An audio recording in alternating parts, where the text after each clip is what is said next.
So, we're here then? Looks like it. Shall we, you know? Go on then. Totally the right time. Totally the right place. Totally Doctor Who.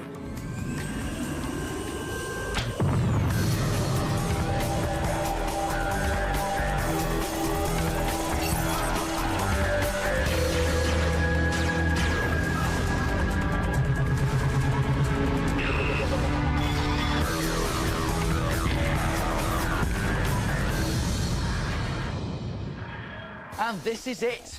Whoa. Welcome to Totally Doctor Who. I'm Barney. Yes. And I am Liz. Kind of like the Dr. Rose of CBBC. Yeah, although we haven't really worked out who's most like who yet, have we? Oh. Well, kind of. Anyway, if you just can't get enough of the adventures of the nation's favourite Time Lord, you're in for a treat. Here on Totally Doctor Who, we are totally dedicated to giving you more of what you like. Yes, much more. Here's just a taster of what's coming up on today's show.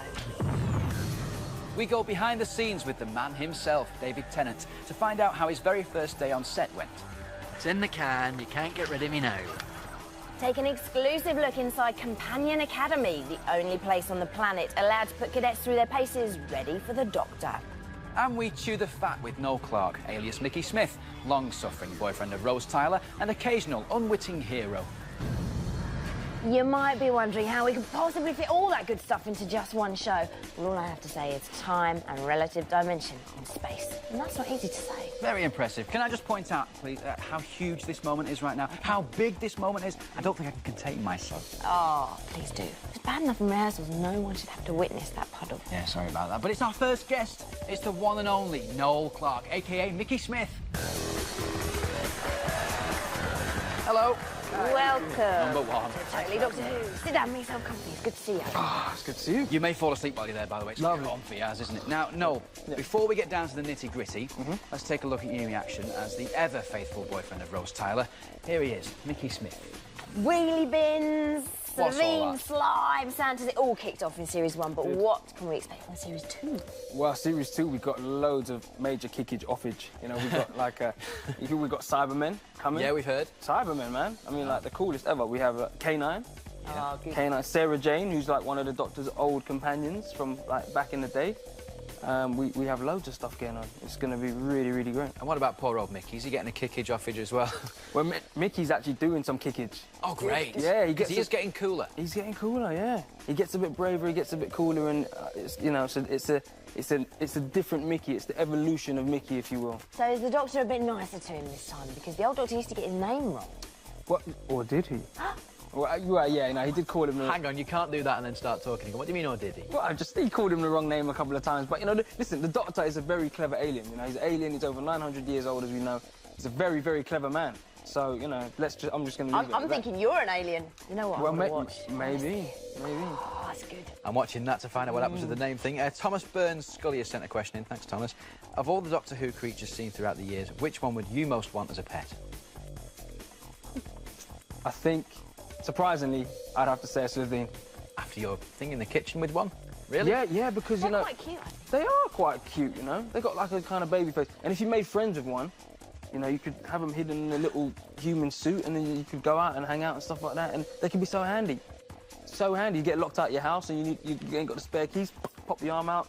Unlock the door or just unlock crash the door. through it? Exactly. What about the Okay. old gas, though? You don't mind Yeah, that, that's a problem, obviously. isn't You just blame everyone else. That's what we all do anyway, isn't it? You do. So if you could time travel for real, where would you go? Future. Far, far, far distant future. Most definitely. What do you think it'd be like? I think it'd be great. I think there'd be flying boats and cars. Well, flying boats are plane, obviously, but, you know, Yeah. there'd be all sorts of crazy things going on. I would just love it. You know, our clothes would just, you know, Yeah. get wet and dry and, you know, it'd be brilliant. Wet and dry clothes thing. Yeah. I like that. I'll look out for that one. What do you like best about being on Doctor Who from Oliver? Oliver. Good question, Oliver. Best thing about being on Doctor Who would have to be being on Doctor Who. And, you know, just getting to work with you know, amazing actors and people like Billy and David and Camille and all the monsters we get to hang around with and you know, Cybermen now and all the stuff from season 1. It's just brilliant. Well, if it's Doctor Who you're into, you're in the right place. Will you stick around for the rest of the show? I will. Am I invited? Good, Yeah, yeah. of course you are, know yeah. what? Oh, We're definitely. going to test your Doctor Who knowledge. Plus, we would like you to take part in the Hooroo challenge a little bit later. You Who, up you're going to test me? Oh, yes, and we have it on good authority, Noel, that you are going down. Well, I think your authority's wrong, man. We'll see Really? about that, yeah. Watch this space. Now, have you ever thought that you'd like to make your very own episodes of Doctor Who? Well, we found 2 budding filmmakers who do just that. From costumes to scripts, from acting to special effects, and even better than that, they invited us down onto the set of their latest epic, The Fatal Fear. In the middle of the chroma key script. For 2 years, Tony and Tom have been making Doctor Who movies in their spare time. They write, direct and star in every episode, yet they still find the time to hunt for those important alien costumes. We get our costumes from various places like charity shops and online shopping, any way you can get them really. And of course, no Doctor Who set would be complete without its very own TARDIS. On the set of the real Doctor Who, making just one 45-minute episode involves nearly 200 people. It can take anywhere up to a month to film and sometimes have a cast of 200 actors. In fact, getting makeup and costume right can take a massive 8 hours for just one character. But in Tony and Tom's Buckinghamshire back garden, it's just the 2 of them and 8 short filming hours. We make Doctor Who films because we love the programme and we thought, what would it be like if we were on our own set? So we decided, get a camera and start making our own. No, that's perfect. I think that'll work. Just take mine. With a small budget and an even smaller cast, the lads have to rely on some clever camera trickery. Most of the scenes we're doing are split screen when it's us talking to ourselves. So what we do is we film us as a doctor and then us as a companions and then mix it together in editing. Now, we had 2 shots in order to do this picture-in-picture effect. We've had to simply overlay both shots. Now, Tom has taken the first image and cropping it to half the size so we can have that footage and the footage of the previous shot both on one shot at one time. After 2 days filming, Tony and Tom are about to record the final scene in Tom's parents' bedroom. To your But right. it won't look like that when they're finished. A special effect we use today is called chroma key. This involves placing a green screen behind the person who's acting and then replacing the green with a special image, such as this, or this, or one we use today, which is a TARDIS interior. Now we're filming the cliffhanger of the episode with my stepdad Alan as a time god. Hello. First is a close-up, isn't it, Tom? Yep, just be about there. Yeah, that's perfect, actually, there. So all you got to do is raise it up and push it out like that. Using a green screen effect like this is something that Doctor Who uses a lot to create their amazing special effects.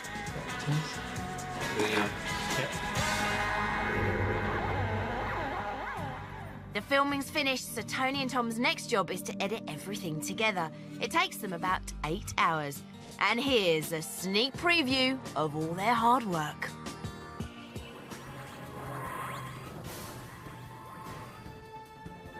You and your companion have disrupted the timeline. You must die.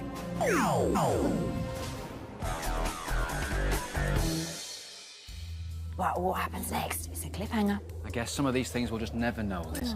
Hey, I tell you what, though, I bet you know what we're all about, don't you? Yeah, Doctor Who. But that's not all, because Totally is also about you, too. Yeah, we want to know what Doctor Who inspires you to do. And for this, we've had a special bit of furniture built into the set.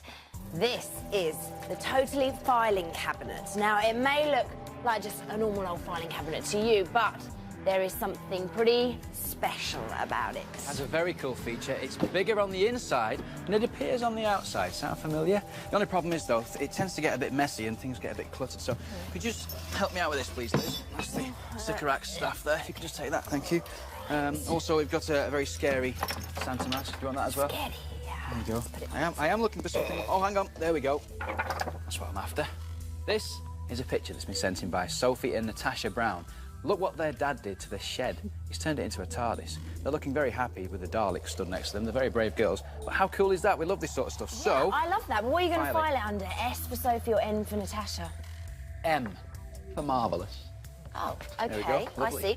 Right, my go. Now this is making me feel a little bit peckish.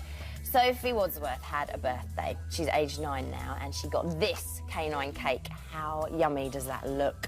What a cool cake, don't you think? It's tres cool. Do you know what would go nicely with that? No. The doctor's favourite, a good old cup of tea. And it just so happens, I've got my mug and my pot. Well, I think we should wish Sophie happy birthday as well, but Happy what we're going to birthday. file that under? B? B. Barking mad, right? Yeah, you should get the hang of this. Couple. Still to come on today's show, we're totally on location with David Tennant. And meet the cadets who'll battle it out in our companion academy. And there's still more chat from actor Noel Clark, who'll be revealing the secrets of the Doctor Who set. I know what you're thinking. You do? Wow. So what do you think a Sycorax smells like? Not what you're thinking. I don't even want to imagine what goes on in there. No, you're thinking, so when do I get to see some brand new, for your eyes only, never seen before, intimate access behind-the-scenes stuff, right? Oh, yeah. Yeah, you want it, you got it. It's totally exclusive.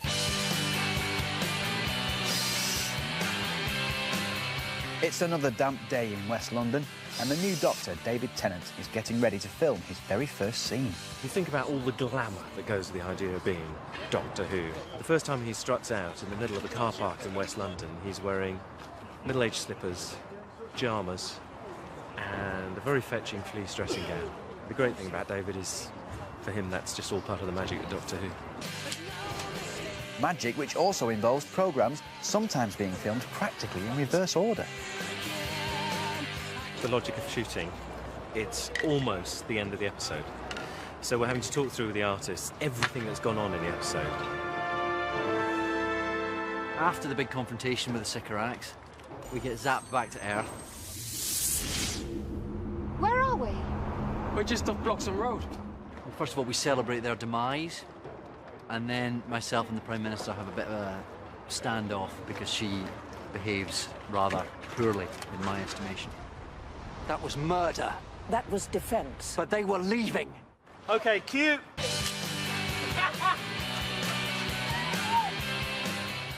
We're also having to imagine above us a Sycorax ship, so utterly filling the sky and disappearing. So there are elements of CGI going into it as well.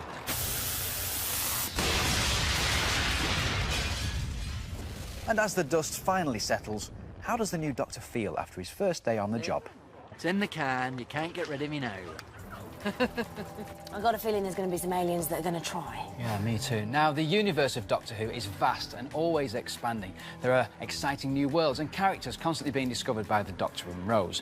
But surely there's no young human mind that can keep up with all there is to know about Doctor Who.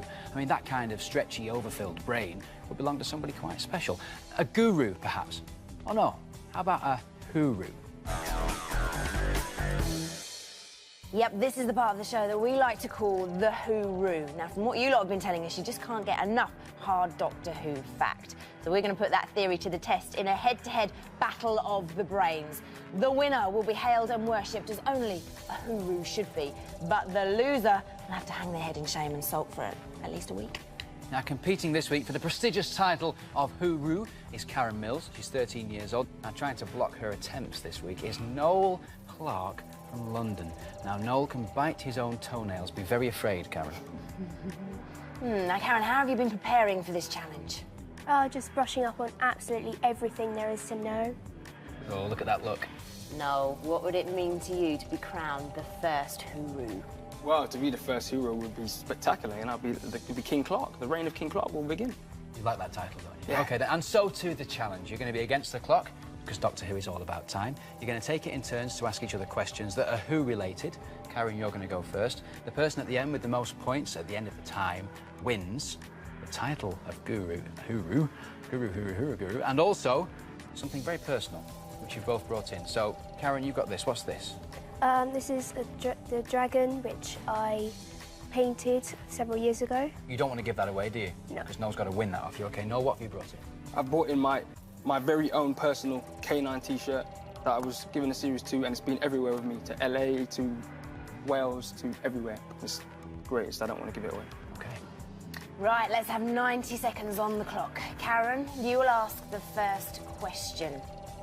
Let's find out who's the Who. Whereabouts in London does Rose Tyler live? Power Estate. Who's from the Silver Devastation? What did the main villain in The End of the World recently get removed? Pass. What was Rose's previous boyfriend called? Mickey. No. John Stone. No. Jimmy Stone. Jimmy Stone. When and where was Rose expecting the TARDIS to land in The Unquiet Dead? Rome, in Italy. No. What year do Rose and the Doctor travel to in The Unquiet Dead? 1860. No, wrong. 1869. How old would Rose have been if she was still in her old life in the episode Dalek? 30. No. Name the general in Aliens of London. Pass. What is the full name of the creature that controls Satellite 5 in the long game? The Jagrafess of Pass. What does Mickey say about Captain Jack in Boomtown? Cheesy. Yes.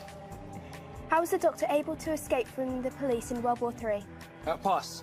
Jabe is from... Time's up, time's up, time's up. But you did start the question, so you can finish it, Noel. Okay.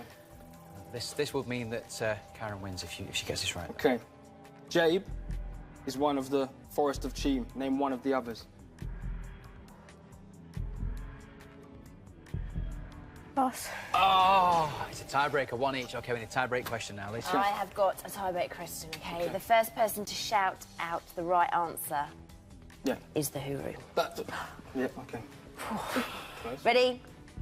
What does the Doctor call the Dalek when he realises it can't work in episode Dalek? A broken down piece of rubbish and a garbage bin. Correct. Oh, no, well done, mate. First ever Huru. Yes, in, son. Karen, commiserations, I'm afraid, and I'm sorry, but you have to do it. You have to hand over your very lovely dragon to Noel. He won it fair and square. Thank you so much. Karen painted that, so look after. I will do. Yeah, it's very nice. And do you know what? You're not going to go away empty-handed because we've got a little CBBC bag for you down here, loaded with Doctor Who goodies. Is that okay? Yeah, thank you. You know what? I know how much this dragon means to you, so even though I won it, I'm going to actually say you can keep a nice little dragon, and I'm going to give you my T-shirt as well. Oh, look at that. That's lovely. Thank you very much, Noel. Huru. There you go. That's nice. We worship you. Lovely stuff. But you are the official Huru.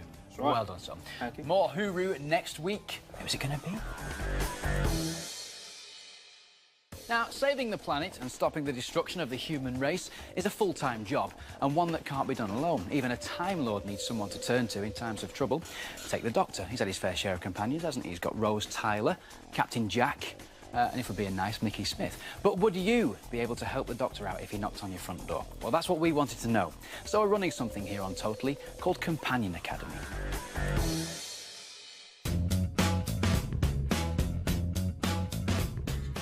There are 3 things you need to set up and run a successful Companion Academy. A high-tech, top-secret and strictly confidential studio. A panel of extremely qualified and reasonably good-looking judges. And a carefully selected group of the most dedicated young Doctor Who fans from across the country. Behind this door is where it's all going to happen, and I've been told under no circumstances should I enter. But are you thinking what I'm thinking? What would a true Doctor's companion do in a situation like this? Yes, you've guessed it. We're going in.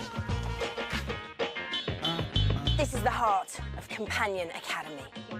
In this sparse but beautiful room, our 8 plucky cadets will be tested to the limit. They'll share a few laughs, shed a few tears, and possibly have the adventure of a lifetime. It won't be an easy ride, and throughout their testing, our cadets' every move will be monitored. This is the judging room. In this small, dark, intense space, 3 judges will constantly review the cadets' performance. And as the chosen few make their way through the academy task by task, a specially selected judging panel will decide which cadets cut the mustard and who just can't take the pace. So, who will decide the fate of the 8? Jeremy Milne is a motivational coach, trained actor, and he's no stranger to academies. Abby Collins is the Doctor Who's stunt coordinator. When the going gets tough, Abby gets going. CLAYTON HICKMAN is the editor of Doctor Who magazine. He knows more about Time Lords than anyone. The judges and cadets will never meet. That's the way Companion Academy has to be. But rest assured, the judge's decision is final. And so to the most important people in Companion Academy, the cadets. Joe, Jamie, Kyra, Alex, Louise, Adam, Grissy, Billy. Not long from now, our 8 young hopefuls will walk together along this corridor. Then, one by one, they will be dismissed and have to take the long, lonely walk back. So this is where the tour ends. The next time you see this room, you'll be witnessing the beginning of something unique. From 8 to 1, the process begins. No looking back. Companion Academy. Oh, it's going to be hard work in there, isn't it? All worth it, though, for one very lucky cadet who will graduate and get to spend a day on the set of Doctor Who when they start filming Series 3. How cool is that? That's really cool. It's brilliant, isn't it? What's this? Tinsel. That's weird, isn't it? That's Christmas. 8 months, 11 days, 6 hours and 45 minutes, I make it. Do you know anything about this? No. Couldn't be something to do with an aggressive tree, could it? We're back on set for filming of the Doctor Who Christmas special, and Noel, who plays Mickey, is getting ready to face a rather unusual festive foe. That's a new tree. Where'd you get it? I thought it was you. How can it be me? The Sycorax sort of possessed our Christmas tree, or a Christmas tree that they've put in to kill us. It starts spinning and blades start spinning. It's coming towards us and trying to kill us. Oh, you're kidding me. What I just shot a moment ago was Mickey getting a bit braver than he was last year, and holding up a chair to fend off the tree while the ladies escape. He's very gallant now, see.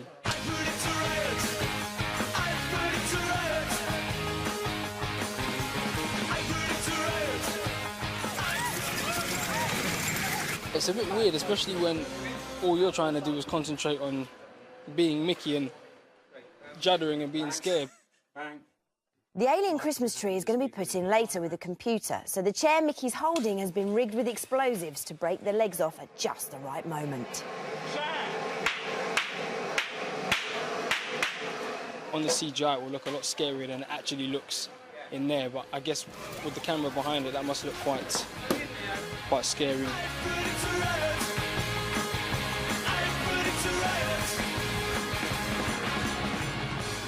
Cut!